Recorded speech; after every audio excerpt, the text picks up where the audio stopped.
गसाइगाव महकुमानि रायमनायाव सारअन्थाइ गावनायाव सासे सुबुंनि जिउ खहा। दिनै सोरांसि समाव गसाइगाव महकुमा सिंनि रायमना ओनसोलनि बांथिजारा गामियाव सारअन्थाइ गावनायाव सातुर सरेननि सासेल' फिसाज्ला सम सरेना रुंसारि जायो आरो लोगोसेनो बिथांनि बिसि रंगिला मुर्मु आरो 3 बोसोर बैसोनि उन्दै फिसाजोआ जखम जायो। जखम जानाय सानैखौबो थाबैनो सराइबिल सोरखारि मडेल देहा फाहामसालियाव थिसननाय जायोब्लाबो उनाव साबसिन फाहामथायनि थाखाय गसाइगावनि आरएनबि सिभिल हस्पिटालाव दैथायहरनाय जायो। सारअन्थाइ गावनायजों रुंसारि जानाय सम सरेनखौ पस्टमर्टेमनि थाखाय क'क्राझारसिम दैथायहरो। जाथाय जायगायाव जायगानि एमएलए जिरन बसुमतारिया थांनानै खौरां लाहैनायजों लोगोसे दुखुथिया नखरखौ हेफाजाब होगोन होनना बाथ्रा होयो। गुबुन फारसेथिं खामानि मावनानै नखरखौ दैदेनबोनाय सासेल' सुबुं सम सरेननि रुंसारि जानायाव नखरखौ सामलायनायाव जोबोर जेंना जागोन होनना गामिनि सुबुङा फोरमायो आरो दुखुथिया नखरनो सोरखारि अनसुंथाइ होनांगौ होनना दाबि खालामो। মই বাংটিচৰা গাঁৱৰ বাসিন্দা হয়। তো আজি প্ৰায় 4মান বজাত ৰাতিপুৱা এই ঢেৰকনি দিয়াতে বজ্ৰপাত পৰি এই সম নামৰ ব্যক্তিক লাগিল।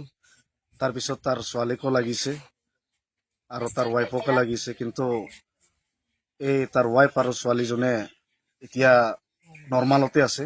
হস্পিটেলত লৈছিলোঁ, হস্পিটেলৰ পৰা নৰ্মালতে, কিন্তু সম নামৰ ব্যক্তিয়ে আজিৰ দিনটো নাই, এই জগতৰ পৰা চিৰদিনলৈ বিদায় লৈছে।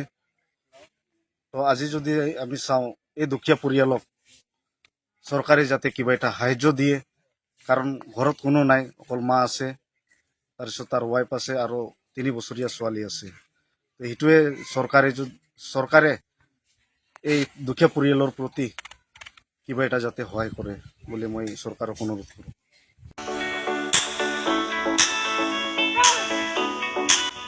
गेलेनायखौ मोजां मोनग्रा एबा गावबा गावनि गथ'खौ पेन्सिल सिलाट मार्शल आर्ट्सनि गोख्रों गेलेगिरि खालामनो सानग्राफोरनि थाखाय मोजां खौरां।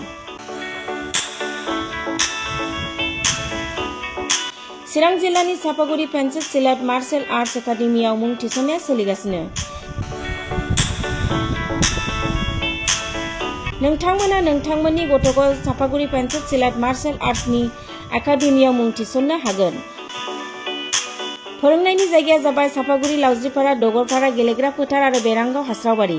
मख'जाथाव दि सापागुरि पेन्सिल सिलाट मार्शल आर्ट्स एकाडेमिनि सोलोंसाफ्रा गुबुन गुबुन जायगायाव गेलेफैनानै जाफुंसारदों।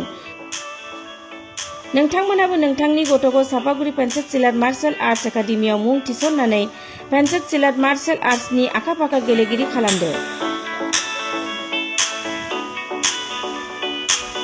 Sapaguri pencil सिलाट martial arts academy.